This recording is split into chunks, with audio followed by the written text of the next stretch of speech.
Hello story lovers, welcome to జాబిలమ్మ కథలు. ఈరోజు నేను చెప్పబోయే కథ భార్య భయం.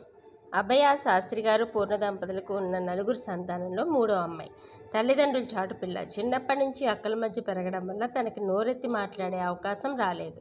అందుకే తన చదువు తప్పితే నలుగురిలో ఎలా మాట్లాడాలనే లోకజ్ఞానం లేని పిల్ల. నలుగురి మధ్యకి వెళ్ళాలంటేనే భయం. అలాంటి అమ్మాయికి పెళ్లి జరిగి నెల రోజులు అవ్వకముందే అత్తింటి వాళ్ళ తండ్రికి ఫోన్ చేసి రప్పించారు. వాళ్ళందరికీ కంప్లైంట్ ఒకటే: ఆ గదిలోంచి బయటికి రాదండి, ఎప్పుడు గదిలోనే ఉంటుంది, ఎవరితో మాట్లాడదు, ఇక సంసారం అని చెప్పనే అక్కర్లేదు. అప్పుడు అభయ తండ్రి: క్షమించండి బావగారు, దానికి చిన్నప్పటి నుంచి నలుగురిలోనూ కలిసి మాట్లాడాలంటే భయం. ఒకసారి ఏమైందంటే, ఒక మంచి కంపెనీలో ఇంటర్వ్యూకి వెళ్ళింది వాళ్ళ బావ రిఫరెన్స్ మీద. అక్కడ వాళ్ళ బావకి తెలిసిన క్లోజ్ ఫ్రెండ్ ఒకళ్ళు హెచ్ఆర్గా ఉన్నారు. ఆయనతో పాటు ముగ్గురు హెచ్ఆర్లు కూడా ఉన్నారు.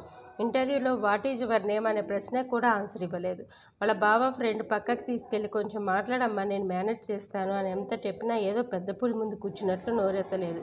ఆఫీస్ నుంచి బయటకు వచ్చి ఏదో చావును జయించినట్లు ఫీల్ అయింది. అలాగే కెరీర్ పాడు చేసుకుంది. అది ఎంతో శ్రద్ధగా విన్న భర్త ఆమెను మార్చడానికి, పైకి తీసుకురావడానికి శతవిధాలా ప్రయత్నించాడు. కానీ లాభం లేదు. అలా 12 సంవత్సరాలు గడిచిపోయి తన స్నేహితులు ఎవరు కలిసినా ఎందుకు పనికిరాడు అనుకున్న వాళ్ళు కూడా ఏదో ఒక పని చేస్తున్నారు. అందరూ వ్యాపారమో ఉద్యోగమో దేనిలో ఒక దానిలో సెటిల్ అయ్యారు. తన క్లాస్ టాపర్గా ఉండేది, కానీ ఏమి చేయలేకపోతుంది. ఆమెకు ఒకటే ఆశ: చనిపోయే లోపల తను వేస్ట్ కాదు అని ప్రూవ్ చేసుకోవాలని. మొత్తం కుటుంబం భారం భర్త మీద పడింది. భర్తకి యాక్సిడెంట్, పని చేయలేని పరిస్థితి. రోజులు గడిచే కొద్దీ ఇంట్లో సేవింగ్స్ కూడా మిగలలేదు. భర్తకి పిల్లలకి ఎక్కడి నుంచి తిండి పెట్టాలో ఆమెకి నిద్ర పట్టట్లేదు. అదే సమయంలో పనికి వెళ్ళి నడిచి అలసిపోయి ఒక టిఫిన్ సెంటర్ దగ్గర కళ్ళు తిరిగి కింద పడిపోయింది. కళ్ళు తెరిచేసరికి టిఫిన్ బండి దగ్గర కూర్చోపెట్టి మంచినీళ్ళు ఇచ్చి టిఫిన్ పెట్టసాగారు. టిఫిన్ తిన్న ఆమెను ఇంటికి వెళ్ళబోతుంటే, ఎవరమ్మా మీరు, ఎక్కడికి వెళ్ళాలి అడగడమే తడువుగా తన కథంతా వినిపించింది అభయ.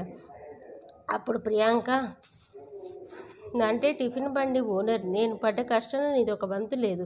భర్త చెడు తిరుగుల వల్ల ఉన్నదంతా పోగొట్టుకున్నా. అదే సమయంలో దేవుడు చిన్నచూపు చూసి భర్త గుండె ఆపరేషన్, నా నగలన్నీ అమ్మి చేయించాను. రోడ్డు మీదకి వచ్చాం. నైనా వాళ్ళు సహాయం చేయకపోగా నానా మాటలు అన్నారు. నేను డే స్కూల్ టీచర్గా వర్క్ చేస్తూ సాయంత్రం హోమ్ ట్యూషన్ చెప్పి రాత్రి టిఫిన్ బండి మీద అమ్ముకుంటున్నాను. ఆ మాటలు విని అభయ భయం పోగొట్టుకుని తనే జీవీఎం వాళ్ళతో మాట్లాడి పర్మిషన్ తీసుకొని తన తాళి అమ్మి ఒక బండి తన ఇంటి ముందే పెట్టి టిఫిన్ అమ్మసాగింది. అప్పటి నుంచి ఆమె వెనుక తిరిగి చూడలేదు. జీవితంలో దేనికైనా ఎప్పుడూ భయపడలేదు. మీకు మా కథలు నచ్చితే లైక్ చేయండి, షేర్ చేయండి, సబ్స్క్రైబ్ చేసుకొని నాకు సపోర్ట్ చేయండి.